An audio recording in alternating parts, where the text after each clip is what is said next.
Hello, everyone, and welcome to tonight's webinar. We have quite a few folks in the waiting room, so we're just going to give them maybe a full minute here to enter the space, and we'll get started momentarily. Thank you for joining us.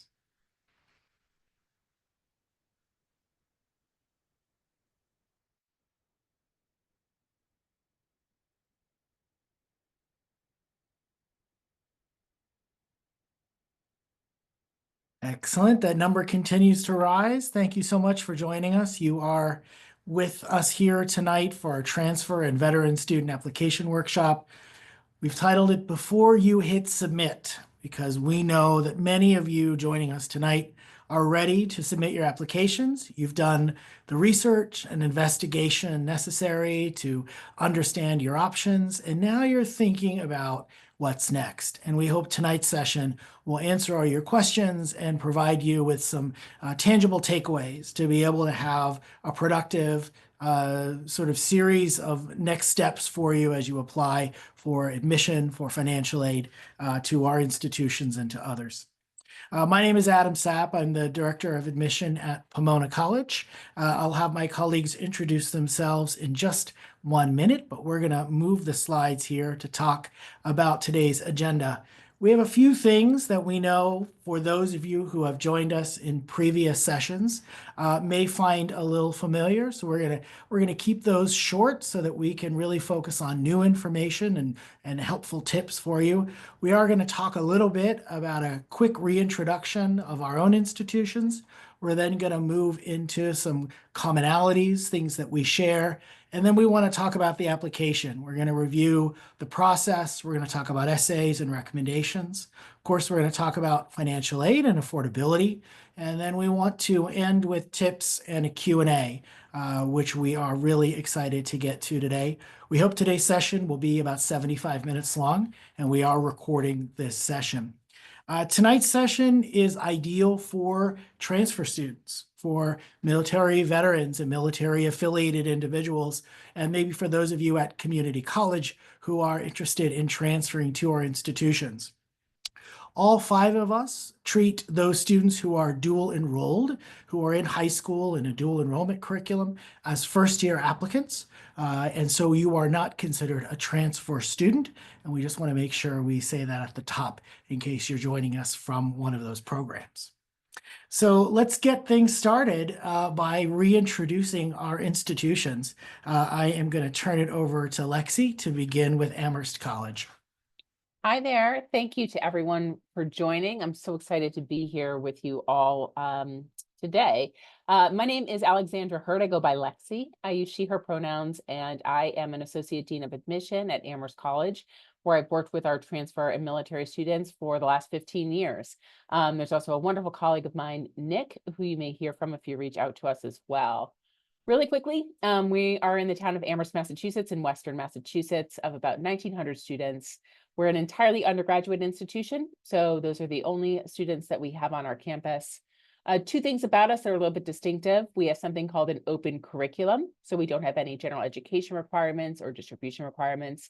And we're also a member of the 5 College Consortium. So once you're a student at Amherst College, there are 4 other local institutions through which you can take courses and participate in any of their social and extracurricular activities completely free of charge, which is awesome. Of our transfer population, about 2/3 of those students, and sometimes that number is actually a little bit higher, have transferred from a community college. Many of those students hold first generation or low income identities, but not all of them. And I wanted to take a quick minute here to plug a series that Amherst College has coming up over the next 5 weeks or so, geared toward community college transfer and military students. There's a link there for you. We'd love to see you there. And thank you for joining today. All right, I'll take it next. As I said earlier, my name is Adam Sapp. I'm the Director of Admission at Pomona College. Pomona is located in Southern California. We are 35 miles east of downtown Los Angeles. We are a member of the Claremont College Consortium, or the Claremont Colleges for short, which includes 4 other schools: Harvey Mudd College, Pitzer College, Claremont McKenna College, and Scripps College. And together with Pomona, we allow our students to have both the benefits of a small liberal arts institution, Pomona is about 1,700 students, and also the benefits of a larger, medium-sized institution. There's about 6,000 total undergraduates in Claremont. It's a really sort of great balance. All students can cross-register into other classes at other schools. You can also participate in clubs and activities at other schools, eat at other dining halls. I had lunch at Claremont McKenna today with some friends, and generally just sort of use the consortium as a larger resource. Like Amherst, Pomona has a large number of our transfer students coming from community colleges. Last year was about 65% of our transfer students were directly from community college. Many of those are from California. We have a national transfer group that we enroll every year. And 2 years ago, we initiated a community housing block in one of our housing communities just for transfer students. So they all live in the same wing and the same floor. It allows them to build community.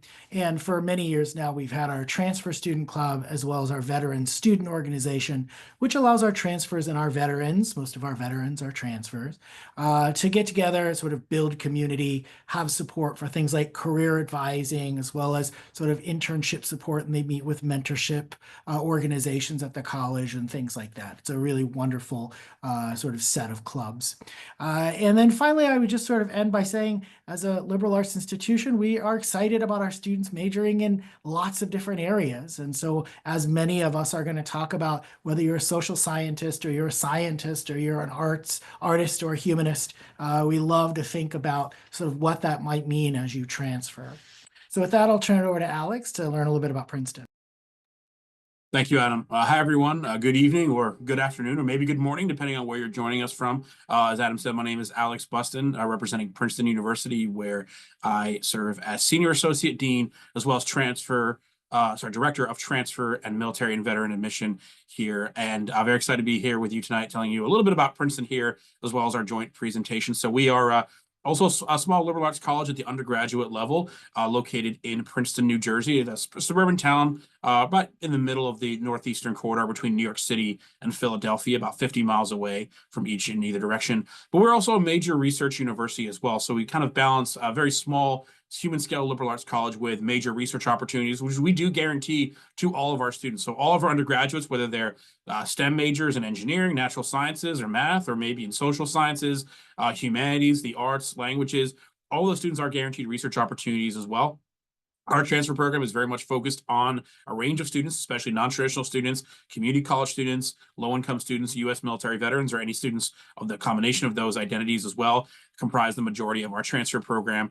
We've been about 30 or 40 transfer students per year, and they're all very well supported by the university community here. Like I said, not just through housing, we do have family housing as well as childcare stipends for students who live here with their families. But we have a program office, transfer faculty, as well as veteran coordinators and non-traditional student programs as well. I would love to have you come visit campus and hear from not just me, but from my colleagues in those departments, as well as some of our transfer and veteran students as well. So come by for one of our Transfer Tuesdays information sessions and tours. You can hear from those perspectives as well. I would love to have you get a sense of campus if you can make it. So that's all for me from Princeton for now. So now I'll pass it off to my colleague Mike to tell you about Williams. Excuse me. Thanks, Alex. My name is Mike Burns. I use he, him pronouns, and I am here on behalf of Williams College. I'm an admissions counselor here, and I serve as a representative on our transfer and veteran admissions team, along with my colleague Dean Mendez, who you all may have seen on a different call before with this group of representatives, who is the lead for the program. Williams College is a small liberal arts school in the northwesternmost corner of the state of Massachusetts. We're located in a small town nestled between a few valleys in the Berkshire Mountains out there. And we really are a school that prioritizes undergraduate education. All of our resources, faculties, staff, and community members are here to support our undergraduate students to make sure they're getting the most out of their academic, co-curricular, and student life experiences experiences as the college by the time that they graduate. In terms of resources and opportunities that I highlight quickly, I'd always be remiss if I didn't talk about our tutorial program, where we have this unique opportunity for our students here, where you can take a class with just 2 students and 1 professor for the entire semester. And we offer these classes across the entire academic curriculum at Williams College. So if you're a student who really thinks they thrive in an intimate learning environment where you have the opportunity to get to know your classmates as well as the faculty member intellectually and personally, then this might be the kind of learning environment for you. For our transfer and veteran community on campus, it is a small but mighty program at Williams. We currently have about 40 students within the cohort, and we're looking to grow it to about 50 over the next several years. And they're from a variety of backgrounds like these other institutions as well. They have nonlinear paths to higher education. They come from a majority of community colleges. Some have military experiences and are student veterans themselves. Others are non-traditional students and were in the workforce for several years. There truly is a wonderful breadth of experiential diversity and a variety of experiences that have brought these students to the Williams College community. They have a lot of resources here to support them as well, from our Director of Transfer and Student Service, non-traditional student services, who works closely with every student in this population during the time at Williams, as well as a variety of off-campus housing options from a limited stock that are available to these students who qualify for non-traditional housing arrangements, in addition to other stipends and fundings available for family care support for students who may be coming to campus with a partner, spouse, or a child and or children. Lastly, I'd point out now that upcoming soon, we have a transfer and military affiliate student virtual chat on Tuesday, February 11th. I'll drop a link for that later in this program for you all to sign up if you're interested in it, but you also can find a link to it on our virtual programming's webpage. We'd love to see you there. It's going to be a conversation between 4 current transfer students and military affiliated students at our college. And they're going to just be talking about their personal experiences in the college as a whole to give you insight on what it might be like to be a transfer or veteran student at Williams College. And I'll hand it off to my colleague, Patricia, to close us out for the introductions. Thank you, Mike, and welcome everybody. My name is Patricia Way. I'm an Associate Director of Admissions at Yale. Feel free to take a picture of this slide. My email address is on there, so feel free if you have questions after the session. If you want to email me, that's completely fine. And I want to wish, for those of you who celebrate the Lunar New Year or the Chinese New Year, a happy New Year. It's the year of the tiger. Snake. It's the year of the snake.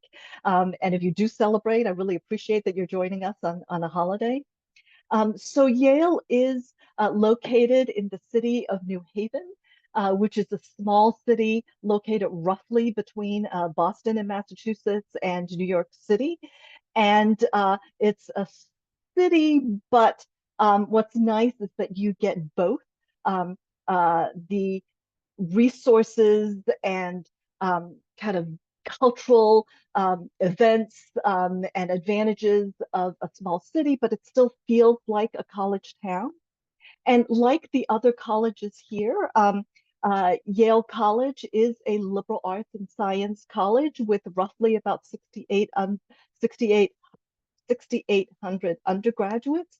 But one of the nice things is that Yale is both a liberal arts college, and our undergraduates can take advantage of the 14 graduate schools and professional schools resources. So it's really nice to have both, but we do place a lot of emphasis on undergraduate education. The student to faculty ratio is only 6:1. There are many funded research opportunities, funded abroad experiences, etc. What is a little bit different at Yale, especially for some of the audience members here, is that instead of having just 2 pathways to apply to our college, we have 3. So we have the first-year admissions process. We also have the traditional transfer program.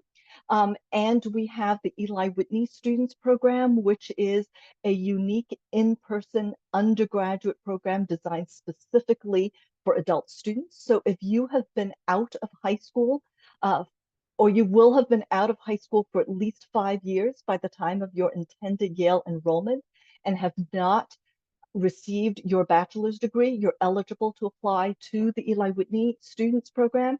I'm not going to really go into detail about the Eli Whitney Students Program here, but there's lots of information on the website, and you can always email me if you have questions. So I'd now like to turn it over to Adam, who will share some information about liberal arts colleges. Thank you, Patricia. We know many of you are joining us, have been in our sessions before, and some of you are new to our program. So we really did want to spend just, maybe a minute and talk about what is it about a highly selective liberal arts experience that is a differentiator, and why would you consider transferring to one of our 5 institutions, given all the choices that you may have. And we really want to offer you some tips here around our priorities and what we think we do really well. And the first of those is just that focus on the undergraduate experience. All 5 of us prioritize our undergraduates in a way that is going to truly benefit you, both with our faculty who are going to devote time to you in things like office hours, and with our funding for research and internships that is going to be offered and directed to those pursuing the undergraduate degree in very high amounts.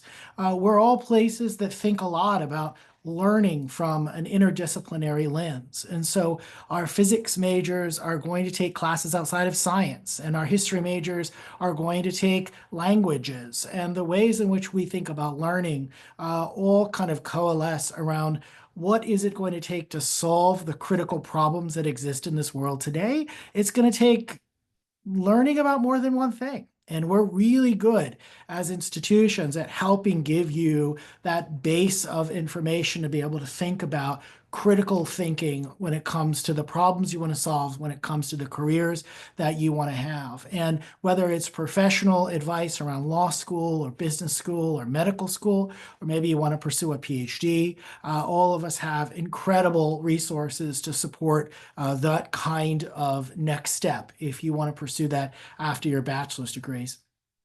We also travel together in many ways because we prioritize you, those students who are coming from a community college. I loved Mike's phrase of those on a nonlinear path. I think that is actually a nice description as well as our military veterans communities.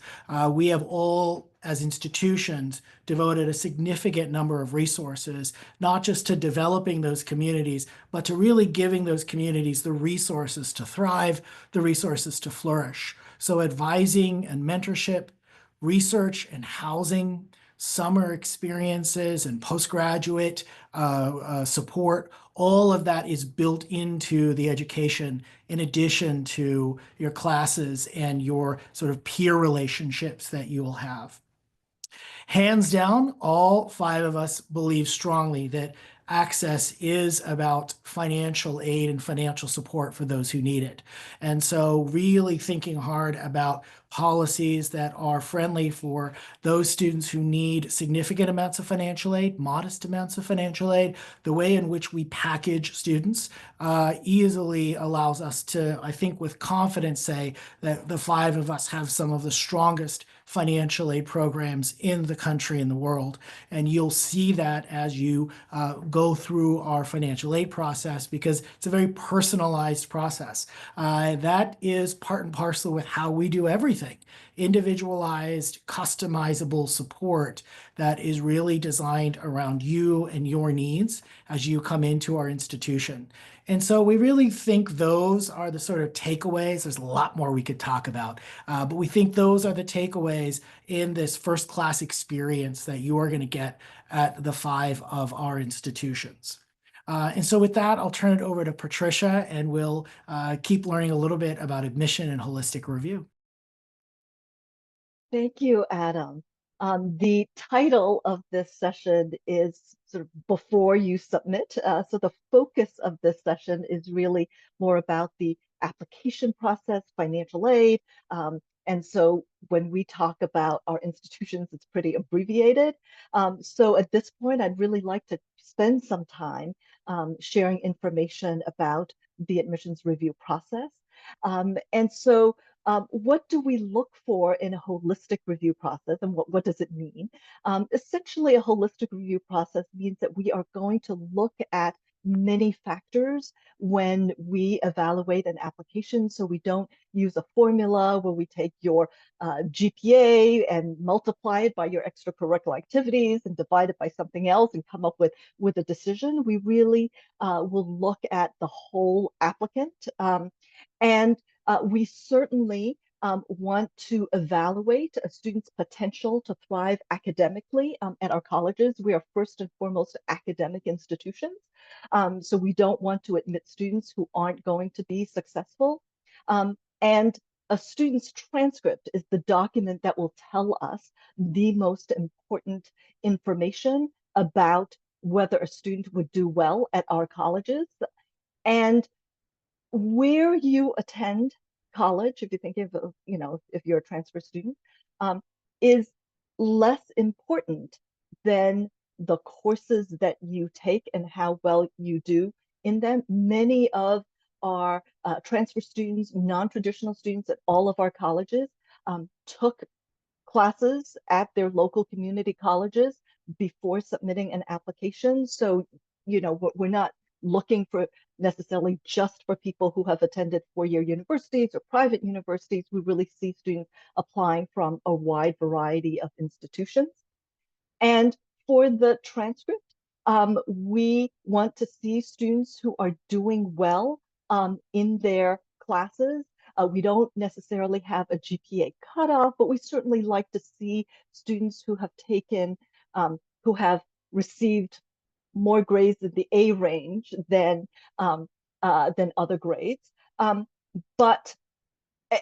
we will put more emphasis on your recent academic performance. We have many successful applicants who may have had weaker high school transcripts, especially if it was sort of a while ago. We do put more emphasis on your recent college work. And it is helpful to choose courses that are liberal arts and science courses, so courses that are similar to what we offer, so that the admissions offices can look at your transcript and make a good evaluation as to how you will do academically at our institutions. We are also going to take a look at your letters of recommendation, because your recommendation letters can tell us a lot more sometimes than just a transcript. Maybe there are two students and they both got A's on their college English class. We know that they did really well in English, but we don't know anything beyond that.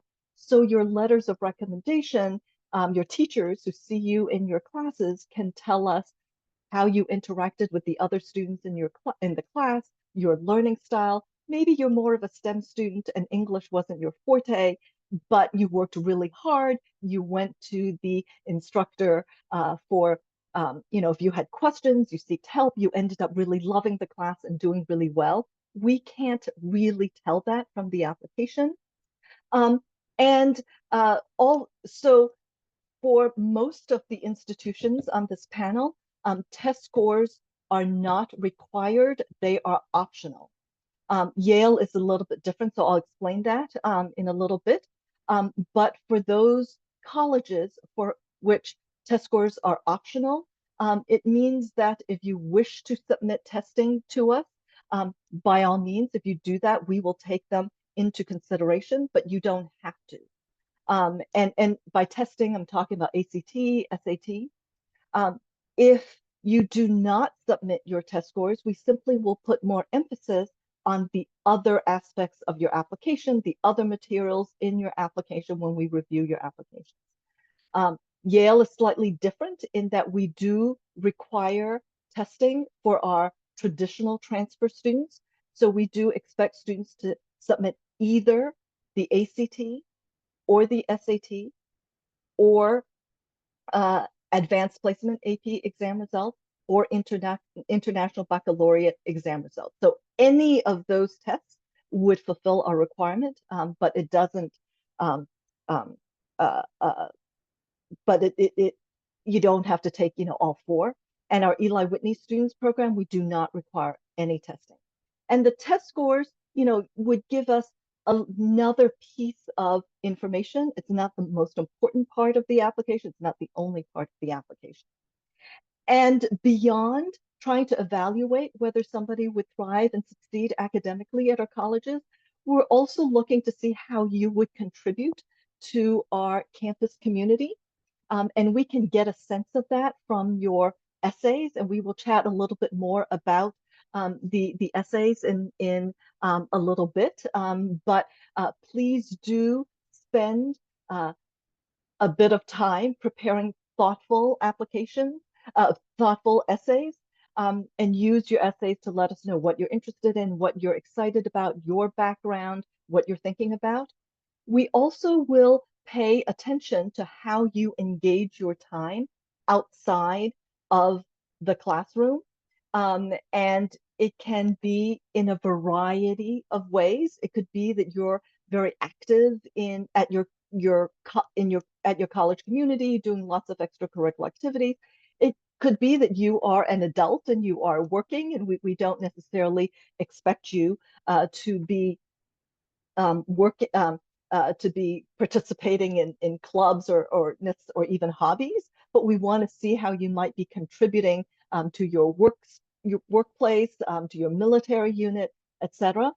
And especially for those of you who might be non-traditional students, and that you've had professional careers, even though resumes may not necessarily be required, sometimes it is helpful to send that just to give the admissions office a better idea of your professional experience and maybe the chronology of your work history.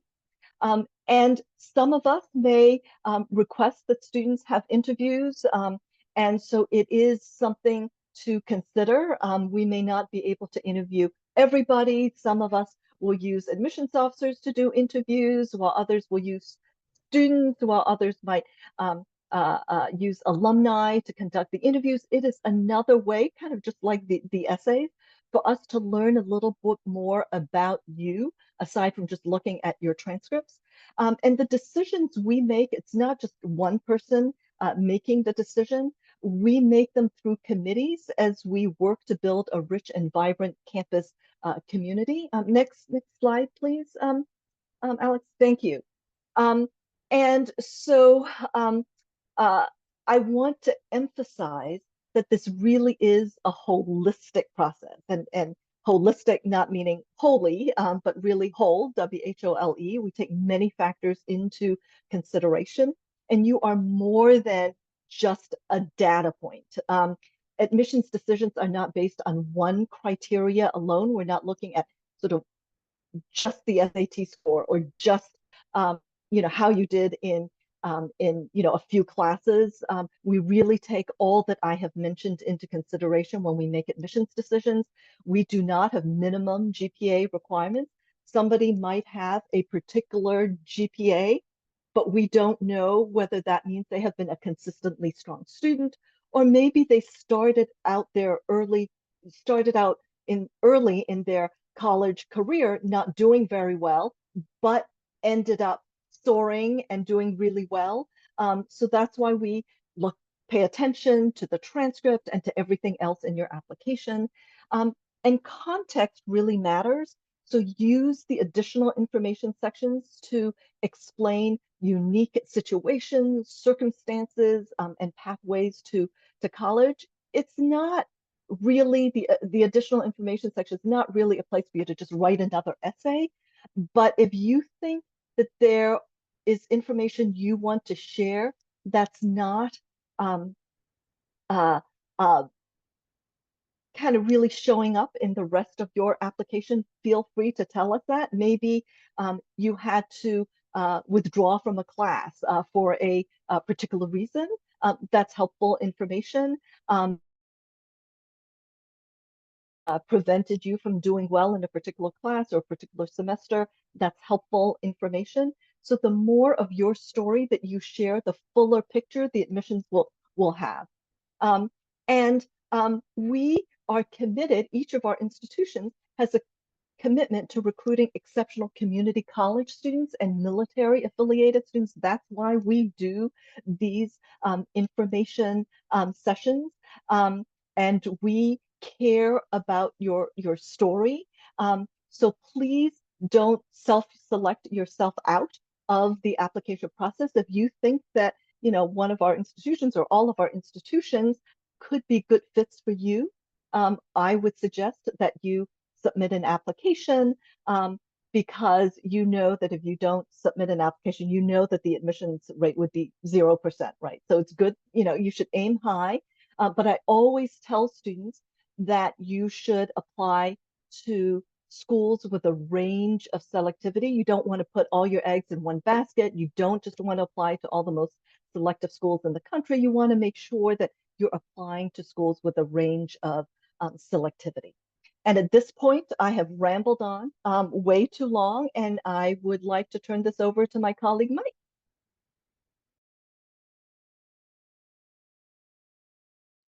All right. Thanks, Patricia. That was wonderful. So I'm going to talk a little bit now about some of the writing that you'll be doing. I imagine a lot of you are already doing a lot of writing for your classes as it is, and yet you are going to have to write some new things for your transfer applications, as well as maybe think about how some pre-existing pieces of writing that you've produced for your classes or for other research independent projects could serve you in this application process. So going down the line for the ones listed on this page, let's start just talking briefly about personal statements, essays. All of our institutions require personal statements, essays as part of the application process. We always value essays and statements that are reflective and authentic. We want you to be true to yourself, to communicate your values, what is important to you, how you think of yourself as a student and in the world, and what you would be bringing to our college communities through these experiences, your backgrounds, beliefs, your academic goals. We want to have those experiences brought to us. We don't want you to really think about too long or at all about what you think that we want to read at the admissions committee. Trust me when I say that you're more unique than you think you are. And so just have some confidence in that and have some faith in yourself knowing that. And then just write about the things that are most passionate to you that really communicate who you are as a person to best demonstrate that through this process. Some institutions require multiple essays. The Common App for Transfer will have multiple opportunities for you to have to write personal essays or reflective ones in them. Cohesion is key. We always say use each essay to highlight different pieces of your journey. You don't want to essentially be repeating yourself in either of these essays. You want to take advantage of the space that is given to you. And then lastly, I'd say for these personal statements is to start early and revise them, and make sure you have other people, if you have the opportunity to review some of your writing. I'm always a big advocate for college and writing centers for having a trusted faculty member or peer review your writing, just because as you're working on something by yourself, you really kind of can only see it through your own eyes, and you might just like miss over little things about certain things that aren't striking you in the moment. So that's why it's always good to have another set of eyes on your college essays. Shifting over to your short answers and then the supplements, those are also required by our institutions. Oftentimes, those can be institution specific. In other words, there's a question being asked you by a specific college or university that you're only addressing to that institution. So when you are answering those questions, you want to tailor it to the specific school that you're answering to. We don't want you to copy and paste a piece of writing from one school to the next. We can tell when this happens, and it always is, a little embarrassing if someone forgets to change a name of a school from one to the other because they were copying and pasting them over. We understand that you have a lot of work as it is, from home responsibilities, if you're currently actively in the workforce, or maybe you are currently active duty as a service member. But we do understand that you're balancing a lot of things at these moments. We still encourage people to write specific things for the answers and supplements that are asked for you through this process.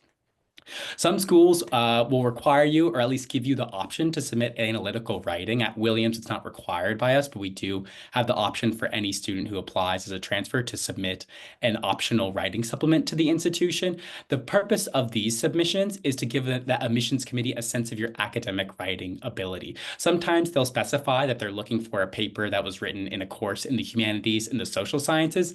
In any case, what they're really trying to get a sense of is how you would be writing for the classroom. In other words, what is your faculty member going to be reading? Is this a kind of writing that they'd be really excited to engage with, the kind of thinking and work of a student that they'd be really excited to have in their classroom, as well as maybe take on as a research assistant or guide them on a thesis project? So we're looking for work that is argumentative, analytic, driven by a thesis, and really gives us a sense of how you can turn over an object of study in a variety of ways. That said, we encourage students to not typically submit lab lab reports, creative writing, or journal entries, because we are trying to get a sense of your academic writing in particular from this submission here. We want to get a sense of how you're going to write in the classroom. And then lastly, there are other areas of writing in the application, the application itself. There's really is a broad variety of genres of writing in the transfer application, and you do have to think carefully and with intention about how you're navigating them to serve yourself best through this process. The first one I'd like to bring up is the additional info section. That is always a great place to advocate for yourself through the process, especially if you do not expect someone else to provide this information on your behalf. I know students will use this section to talk about how they had certain community disruptions, say during the COVID pandemic, where they had lost access to education. Maybe at a point you had there was an illness or a difficulty in your family that impacted your ability to participate in final exams or submit your coursework on time. A lot of times you'll hear about students who participate in recreational sports and they'll get a concussion during the semester, and then they may have to take a couple of weeks off from school, and that impacts their grade. In any case, we want that context in your application. This is one of the great advantages of having a holistic review process, is that we're able to take this information into consideration. So you don't need not use the additional information section, but if you do feel like there's some sort of information that could help provide more context, fill in the gaps on certain experiences, other information that is being presented through your transcript, you can always do so there. You also can provide extra information on your educational trajectory. As we're going to say and say again during this presentation, do not let your high school grades prevent you from applying as a transfer student to any one of our institutions. We are always going to take your most recent academic performances as most indicative of where you are in your career. And there's always opportunities in the application process itself to advocate on your behalf and say that, like, I know what these grades were, I know how they look to you, and they must look to you all, but this is not who I am. As you can see from my most recent performances, I've really grown as a student and found my footing. And then lastly, you have the option to submit personal resumes. I believe that Yale and maybe some of these other institutions would require a personal resume through their submissions process. We don't require this at Williams College, but there are certainly plenty of transfer applications who are choosing to submit a personal resume or /CV with their application, and if only because the Common App does prompt them to do so through the process. This is going to be a document that you're going to upload separately through here, and it is a piece of writing that is prepared by yourself that serves a specific purpose. The one advantage I would say to having a resume in the application is that can oftentimes present a streamlined sense of your trajectory, especially if you're a non-traditional student or have been in the workforce or out of high school for a period of time. Otherwise, we're kind of having to look through a few different data points to get a sense of what a student's overall trajectory might be, and they may feel inclined to essentially explain that information or provide that context in one of the personal essays or statements, which may then just appear as them just sort of providing a narrative around their resume. This gives students an opportunity to really just present this information cleanly in a way that is succinct and is able to be processed efficiently by the admissions committee, and then spend their personal essays and statements focusing on other aspects of their identity and experiences and passions that they would otherwise be spending that time having to explain their journey. There's a lot of different kinds of writing that you're going to find in the transfer application process, but there's a lot of different ways in which you can do it well. But really just find ways to collaborate on these opportunities with other people around you. And so just make sure that you're taking advantage of these sections as you see best fit. And now I'm going to hand it off to Lexi to talk to you a little bit more about some more writing in the application, but that is prepared by people on your behalf. All right. Thanks for hanging in there, everyone. And we appreciate all the questions that are coming into Q&A, and we'll have some time to do some live Q&A a little bit later on. At this point in the process for U.S. transfer applicants, especially those of you that are aiming for fall 2025, I think the essay portion that Mike just covered and the letters of recommendation are two of the things remaining that you still have quite a bit of agency and control over. And that's not to say that you don't have control over other aspects of the application, but so much of the other work and time and commitment that you put into other areas of the application, meaning extracurricular activities, work experience, community involvement, your transcript, is largely formed already.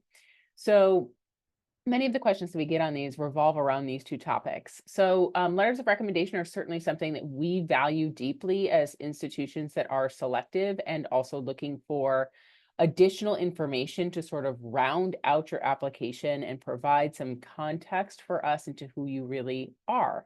So that authenticity, that genuineness, all of that is important. And it's really nice to have some third-party folks that are sort of validating that from their perspective. So really want to use these letters of recommendation as a way to learn more about you as a student and as a community member, And like, what kind of student are you, right? Are you a grade grubber? Do you like to play it safe? Are you the kind of student that takes intellectual risks, even if that means you might get a B on a paper instead of an A? Do you choose a more challenging topic? Do you contribute to classroom discussions, right?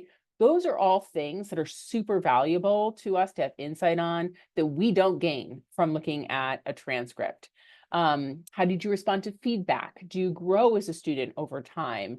All of those things, again, a transcript does not demonstrate to us. And a student with a 4.0 GPA can be a range of all of those different things.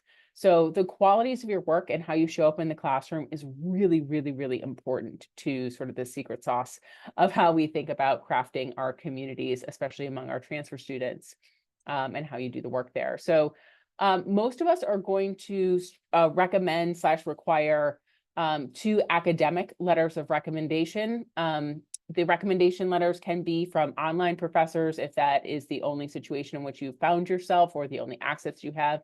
We understand from context that online professors may not have the same depth of information about knowing you as a person. So if you have had the opportunity to do online class or in-person classes and have some recommendations in there, sometimes they just happen to know you better from a lot of those in-person interactions. Many of us also have the opportunity for an optional recommendation to round things out and provide additional context, if that might be from an employer, a supervisor. Many of our military students, those who are either active duty or veterans, find themselves submitting an additional recommendation. Oftentimes a CO is what we get questions about for the military. That's often really helpful for us, but it is certainly not required for students to have an additional other recommendation, but it is available. If you find yourself in a situation in which you cannot provide 2 letters of recommendation from an academic source, particularly professors who have taught you somewhat recently is helpful. And oftentimes in classes that we consider sort of full credit classes, so 3 credits or above, in sort of what we consider sort of a core subject, whether that's STEM, humanities, social sciences, or foreign languages or something like that, you can reach out to us. Some of us do have some flexibility around that, especially among some students who are taking a sort of non-linear path to our institutions, or maybe have had a break in education from the time that they're applying now to their most recent time that they've been in school. So more than 2 academic instructors, in my experience, rarely adds a ton more depth to the file. So really limit it to that. Sort of our requirements we've tailored such that you aren't doing additional work for yourself in terms of the requirements that we have. And also we sort of know in confidence that that's enough information that we have to make really good decisions about students that are incoming to our schools. And if you don't have any recent academic work, still try to find an academic evaluation, even if it's a little bit dated, but then you can also use that other recommendation piece too.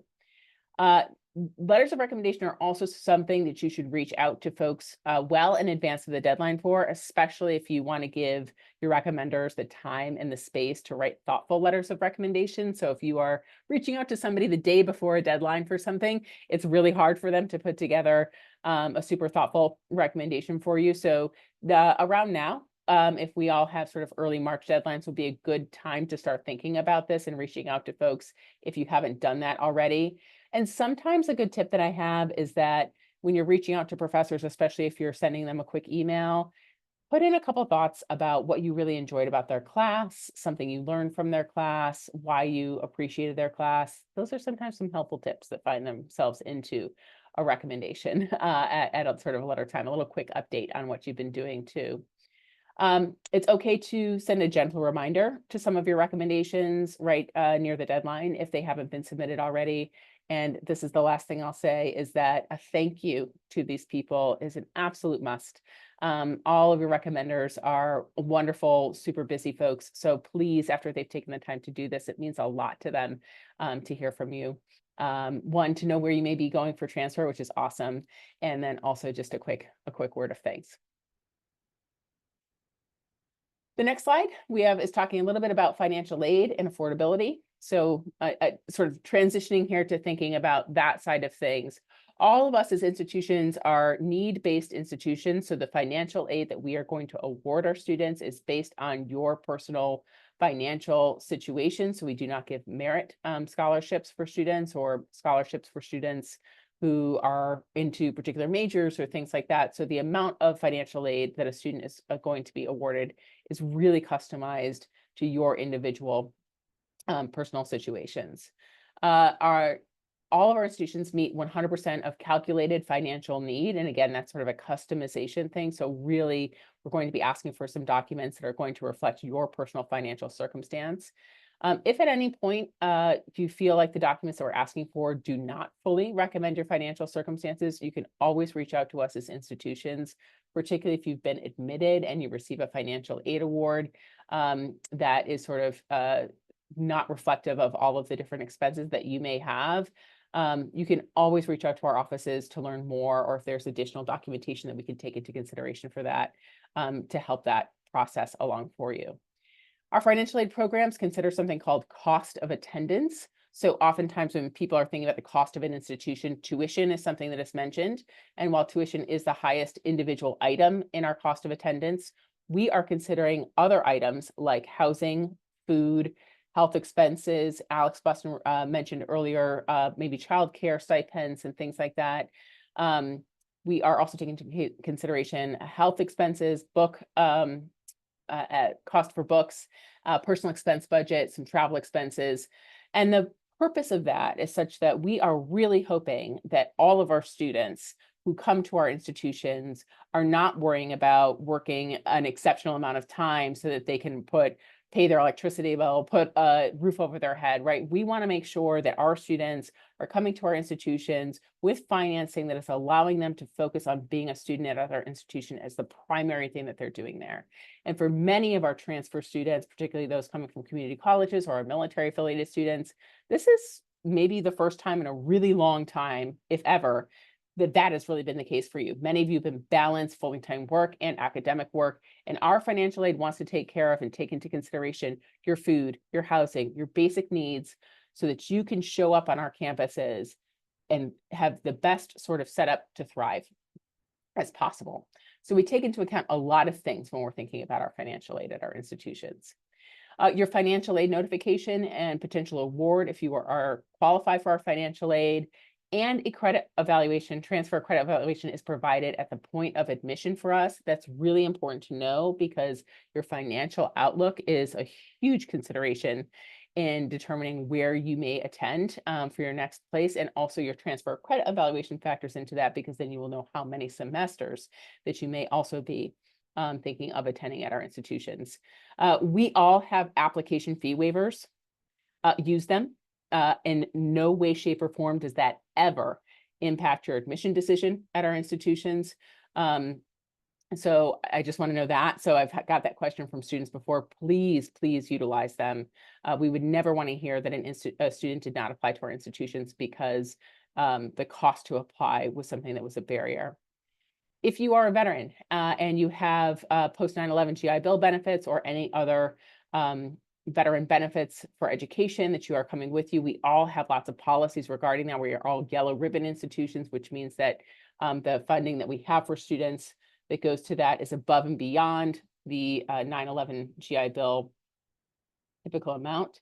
I will also note that many of the students at our institutions who have access to use post 9/11 GI Bill benefits actually do not do that and utilize our institutional need-based financial aid, which is an amazing thing, such that you can retain and keep some of those benefits either for graduate school programs or for dependents or other family members down the line. All of us have online calculators on our financial aid website. So if you really are like, I have no concept of where I may fall into whether I qualify for financial aid at these institutions or not, that can give you a little bit of ballpark figure, but do know that if you are admitted to our institutions right at that point of admission, you're going to have some immediate information about what this financial piece may look like for you.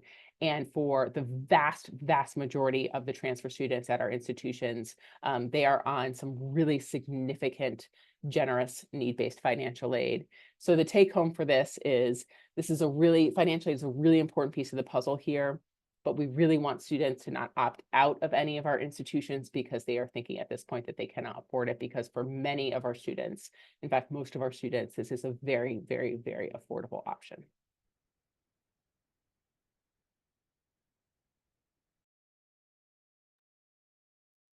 So moving on now, we've given you a lot of information about how we approach the process, how you should approach the process. So I want to give you some next steps and kind of a roadmap on things to think about. And for those of you who are applying for fall 2025 for this coming cycle, those deadlines are coming up. So you may be in different parts of this process depending on where you are. But the deadlines are usually between mid-February, mid-March, somewhere for the most part among our institutions. We'll show those shortly. But try to keep these steps in mind as you approach, and reiterating some of the things that we mentioned. First of all, a point that Lexi really left off with well when talking about with financial aid is don't self-select yourself out based on perceived barriers or perceived reasons that it's not possible.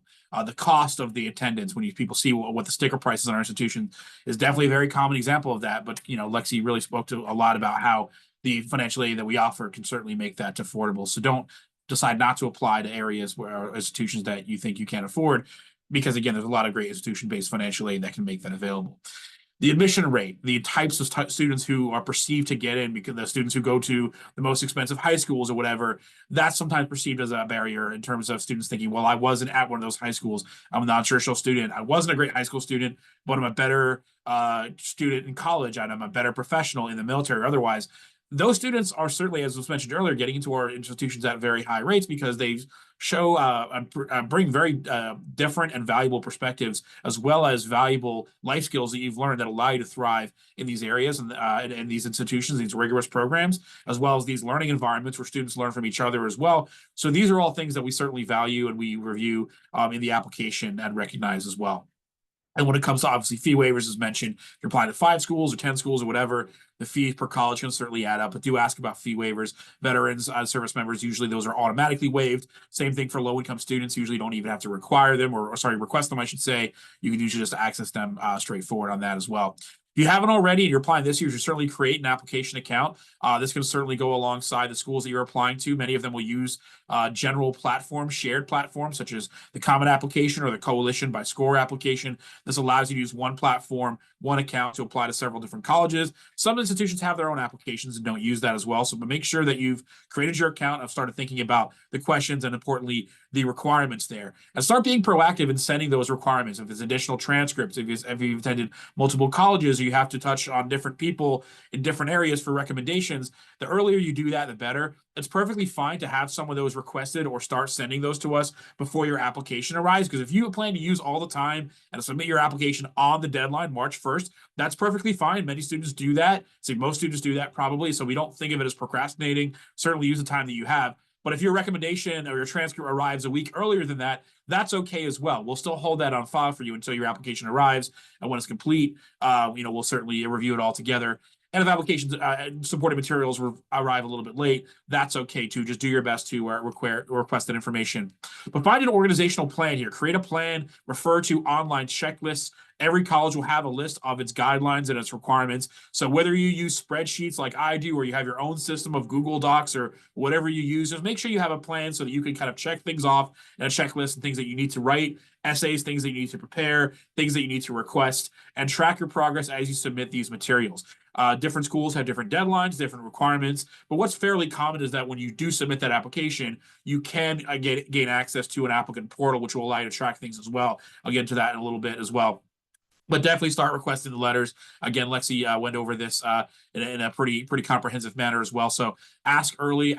Give definitely a few weeks lead time if you can. Maybe another short reminder, a couple days in advance of the deadline. And of course, say thank you. When you ask for those recommendations as well. And then begin drafting the essays. Think about how you're to convey your experiences again so many different ways, as Mike talked about, with a bit different ways of different essays, different requirements. Because again, there are different facets of your academic experience, your personal experience, your professional experience that are all going to come into to play and help us understand how you're going to contribute at our institution. So make sure that you're giving us a lot of information, but also reflecting, telling us about yourself, about your thoughts, about your goals and how that fits with the individual institution. What have you learned from those past experiences? If you're part of a collective effort, make sure you're talking about yourself individually as well, because that's what we really want to know about as well. And again, use those different areas, those required sections to tell different parts of your story. And of course, if there are parts outside of that where you don't cover extenuating circumstances or just other information that you feel is valuable for us to know that didn't fit into the required sections, certainly use those optional sections as outlined earlier as well. So before you hit submit, when you think about those next steps again, just kind of to recap here a little bit, just make sure that you do meet the transfer eligibility requirements for each school as opposed to applying as a first year or as a transfer, or in some cases where there's a third option like Yale's Eli Whitney Scholars Program. Determine which is the best fit for you. And if you're not sure, you can always ask us, get in touch with us. Our teams are used to managing all kinds of questions and answering those to help you kind of find what the right fit is for you as well. But I imagine the majority of you, as long as you have enough post-secondary credits, so not dual enrolled, but credit after leaving high school, those are usually students who apply for our transfer processes as well.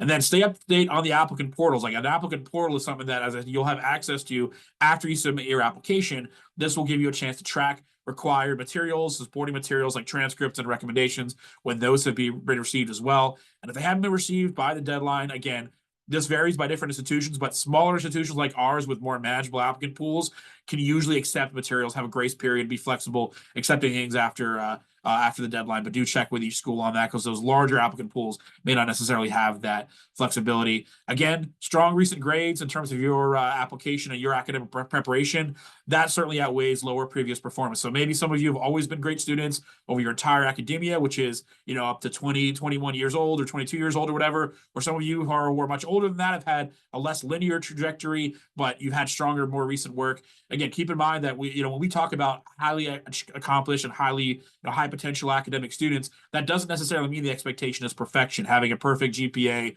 or even a certain average GPA. As long as your most recent academic work is strong, that can certainly speak a lot to, again, your potential in our processes. And do make sure that you apply by the financial aid office deadlines as well. So know that these vary as well, but we do, as Lexi said, you can receive your financial aid award at the same time as admission, but only if you submit that application simultaneously as well. So you can usually do that at the same time or shortly after your application for admission. We do have students every year who are admitted but haven't applied for financial aid. They can still get financial aid, but then they have to start the application process later. It's a bit of a scramble. We don't recommend that, so certainly do so at the same time. Again, going back over the essays, make sure you're answering these questions fully and make sure that you're putting in the time to write these, to do different drafts, revise and edit, have multiple people give you feedback.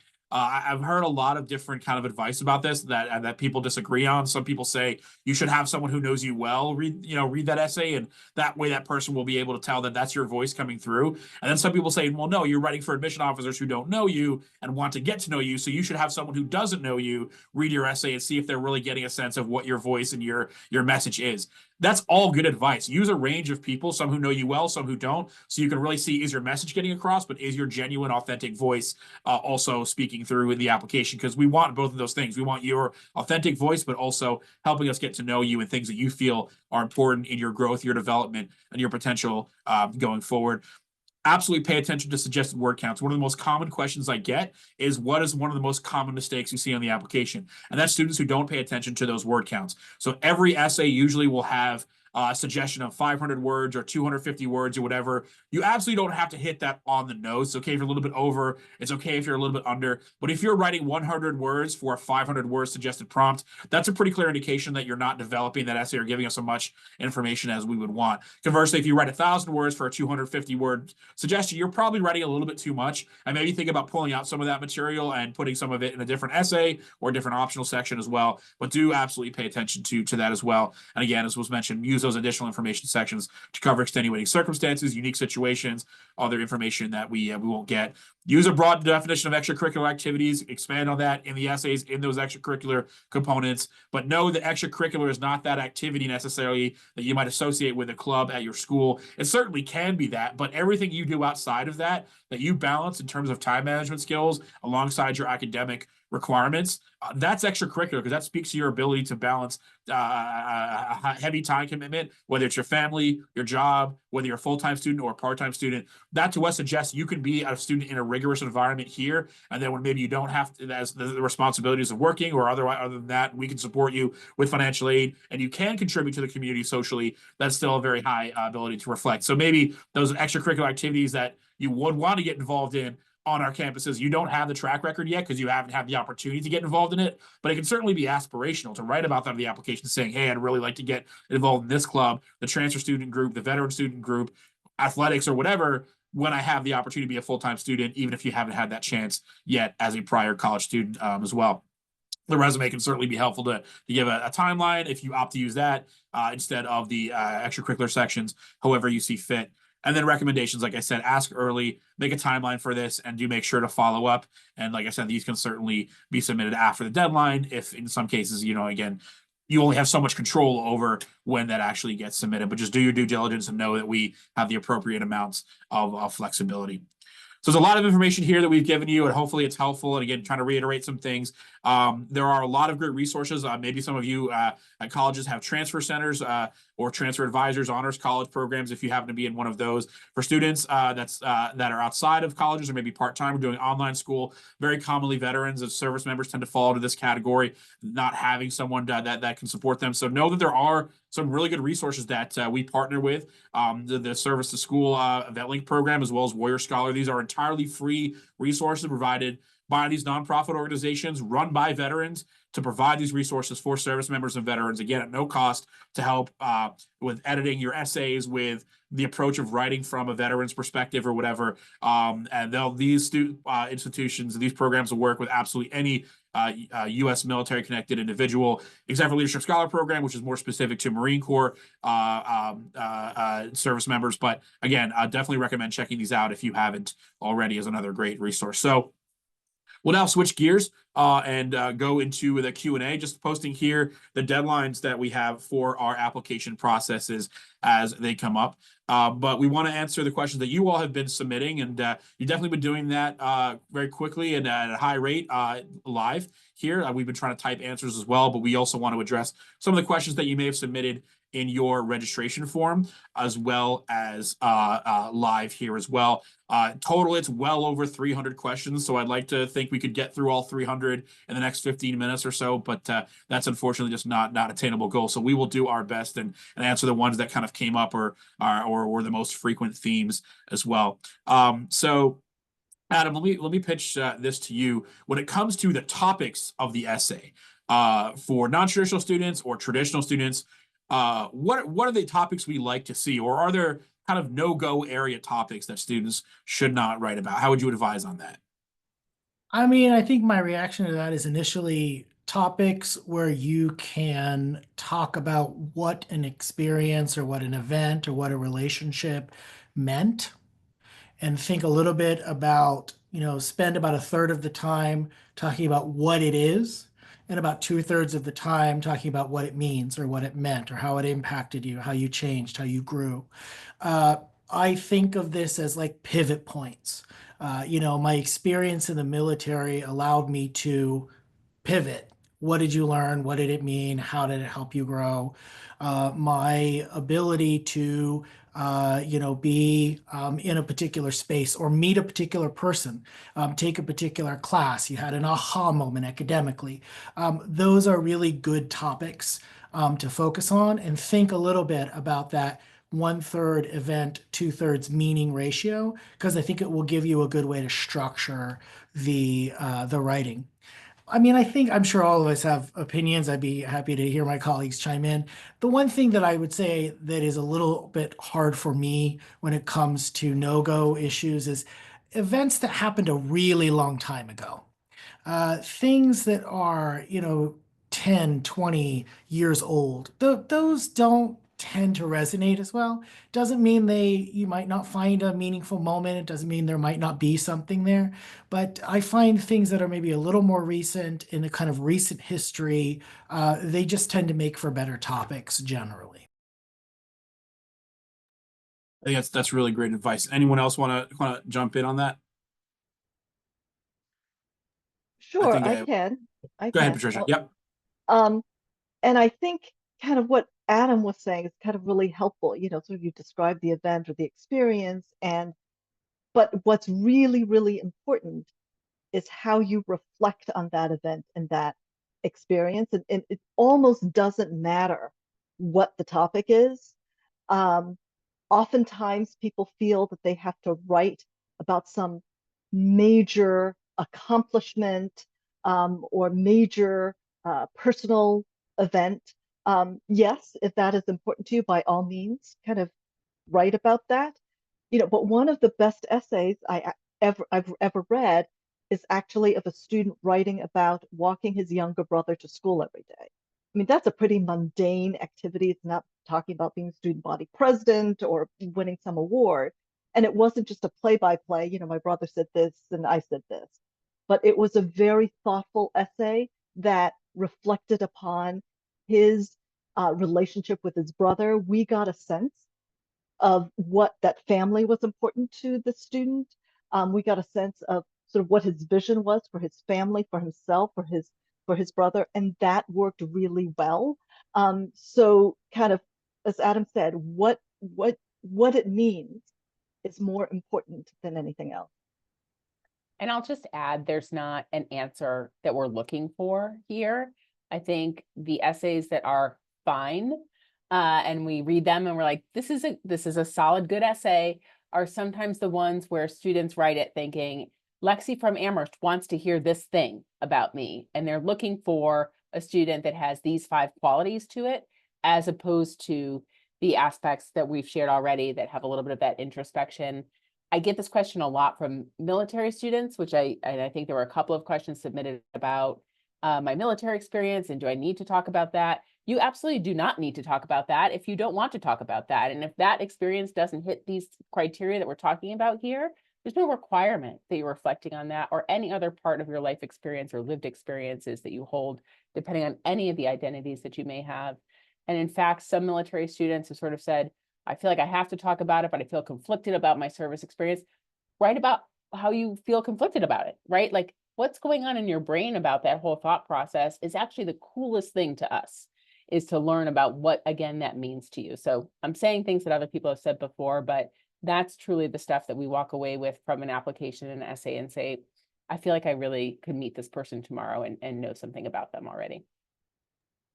Yeah, I'm really glad you mentioned that, Lexi, because I did want to also transition to that question that also came up about military experience, but I think you covered it extremely well. So again, just to recap, whatever the topic you choose, mundane or very unique, know that you are the topic of the essay. We are reading the essay to understand you, your reflections, your growth, and your potential as well. Whatever you choose to do in terms of the ancillary subjects that lead you there, military otherwise, is less important. And I do also want to talk about mentioning the military piece, going back to our colleague service school, and the VetLink program also allows you to provide more information separately about your military experience. So if you want to compartmentalize and leave most of that there and spend the required essays writing about different or broader topics, or maybe not just going into as much depth about the military parts of your experience, the VetLink piece and service school support can really be helpful on that front as well, depending on where you are. So certainly recommend that for anybody. Mike, I'm going to pitch this to you and pivot a little bit to transfer credit, because this came up a lot as well. And as was mentioned, the financial aid piece, I think, about how we do provide generally that at the time of admission, so students don't have to decide about enrolling without knowing what it's going to cost or what their credit is going to be. I'm asking you this because Princeton and I think Williams have something in common in terms of the concept of relinquishing credit, or how does that conversation go post-enrollment after that first indication of these are your credits that are transferring, here are your placement. What kind of things do students kind of encounter in terms of relinquishing credit or considering things about taking more classes at Williams or another college versus sprinting to the finish line? Yeah, happy to talk about that, Alex. I believe with any of our schools that once you receive your offer admission as a student admitted through the transfer process, you will get a credit evaluation so that you would understand which courses that you have taken in college would be transferring over and considered college credit by these different institutions, which would have different considerations in making those determinations. The point of continuity that Alex was speaking to there between Williams and Princeton is is that we have policies in place where we give our transfer students the option to relinquish transfer credits if they are admitted here, and then choose to enroll at either of our institutions. At Williams, the students have the option to relinquish up to all of their credits they have completed at community college or another four-year institution once they enroll. This decision is really driven by the students. They work closely with, in particular, our Director of Transfer and Non-Traditional Student Services, who's also one of the deans in our office, to make this decision. Why a student might make this decision and decide to relinquish credits? There's a lot of reasons. At the very least, you're deciding that you want to spend more time as a student in college, whether at Williams or Princeton, and therefore take more advantage of the opportunities presented to you therein. For other schools, or for us, there's sometimes students make this decision so that they can take advantage of a study away opportunity, essentially so they have more time on campus and still are fulfilling the 2-year minimum residency requirement.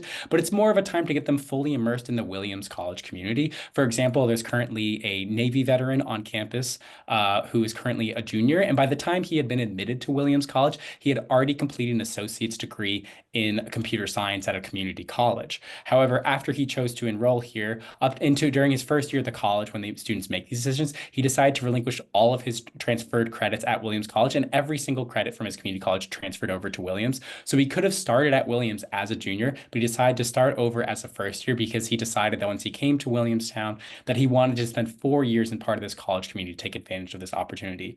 Likewise, this does not impact students' opportunities for their financial aid packages, whatever award they are given in our need-based model for 100% demonstrated for any student, continues across all the time they're at Williams College if they choose to relinquish no credits at all or all of their credits and start anew as a first year. It's really a way to give students flexibility through this process, but all of our institutions will seriously consider the credits that you have completed at your community colleges, and we want to value and honor the work that you've done and make sure that when you're coming to our institutions, you're taking advantage fully of the academic opportunities that we have presented to you. Real well said. And you touched on the point too that's also important about the financial aid will support you for the 2 years or the 3 years or the 4 years, whatever you choose to. So a lot of our students see it as the opportunity as not so much as losing a year of credit they could have transferred, but gaining another year to do more of the things that they would like to do. So really, really well said. Thanks for covering that. And again, similar from what I've heard from students at Princeton. For those of us who are test optional, this came up in advanced questions as well as the live Q&A. For students who don't submit testing, obviously we look at all other academic data, presumably, as we said a couple times, their most recent academic work in college or the entirety of it, depending on where the strengths are. But for test optional schools, what are the advantages, or in what instances would we advise a student to submit testing, the SAT or the ACT? Does anyone want to jump in on that? I can take a shot at it, and I'm sure others might have some insight. We have been test optional for transfer forever. Actually, the whole time that I've been working with the program. So we have we all now have substantial experience at our institutions with it over the past 5 years, but we have a little bit more. And I think I think you should know with whether or not you decide to have us to consider your testing, whatever that singular number is not driving our decision.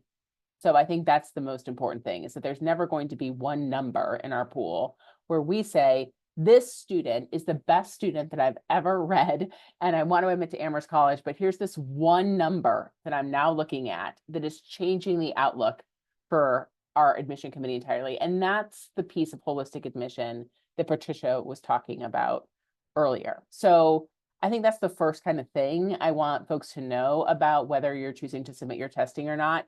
That is not going to be a make or break thing for us at any of our institutions, right? That's not the only thing that we're considering as we go around that. So that means that there's also not a flex point that says whether or not this is a 1390 versus a 1400 on this thing, right? Those aren't substantially different outcomes for us in thinking about a student's preparedness or readiness or ability to thrive at our institutions.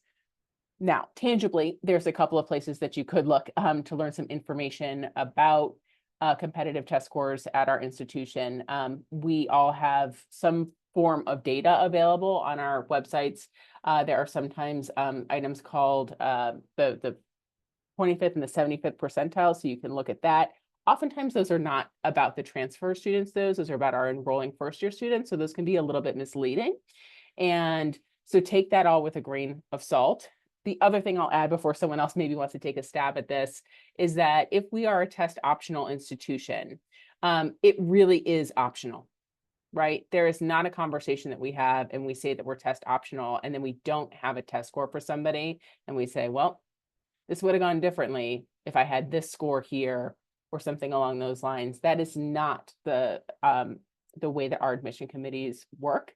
And do know and have full confidence that if we are test optional and we don't have test scores for you, that we have ample amount of information among our required materials to make really good, thoughtful decisions about students who are going to be really successful at our schools too.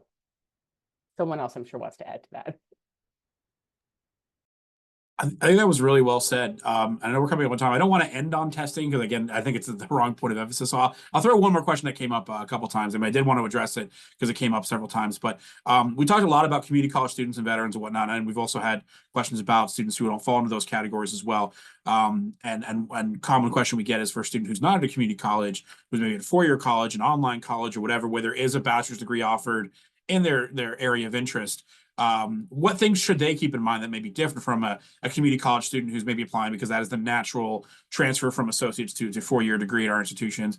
I'll throw my piece of advice and then open up to any of my colleagues. But I think generally speaking, obviously, yes, you may be in a bachelor's degree program that offers your major, or maybe part of the reason you want to transfer is because you want a different major, right? So I think really focusing on what is it about the four-year environment you want to enter, that you want to transfer to, that is distinctively different from the environment that you're in now, that you feel is more conducive to your interests, to your goals. It might be just specifically the major itself. It might be the way the major is taught, or the research opportunities, or the professors. It might be the community within or outside of academics as well. So again, any student I think might talk about the transition from one community to another, but as a four-year college, and we absolutely do admit, students coming from four-year colleges in all of our institutions, but the personal essay or the reason for transferring may be more than just kind of the community college to four-year piece. That's more natural, but in terms of that succession, but really just kind of spending a little more time articulating about the differences in the environments, academic and otherwise, between the program you're currently in and why you feel that our four-year institution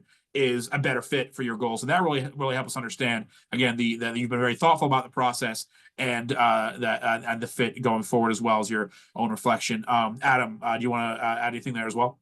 Yeah, no, I think that's a great lead in. One of the questions we often ask in our committee is, what about this applicant suggests they try to engage and thrive in this first community that signals the kind of behaviors and habits of mind that would suggest when they get to Pomona, they know how to engage and try to thrive in our community? And so I think one of the turnoffs is you sort of get there and you just check out. And because, it's not a good fit, you sort of dismiss everything. And that's a little more difficult, quite frankly. And those conversations don't tend to go as well as a student who, you jumped in, you thought it was going to be a good fit, you tried something, didn't quite work out, you fit into a major, didn't quite work out, and you learned about yourself. You learned about what you need, you learned about what you want, you learned about how you want to succeed that is not necessarily working in this environment, and then you decided to pivot, and we were the pivot.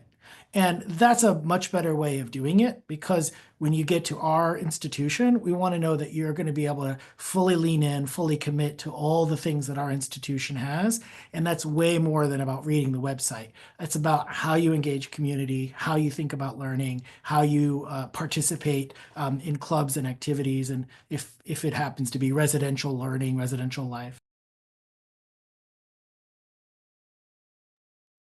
Well said. And I think a good note to end on, since we are just a little bit over time, we do want to thank everybody for taking the time to join us this evening, afternoon, or morning, wherever you're calling in from.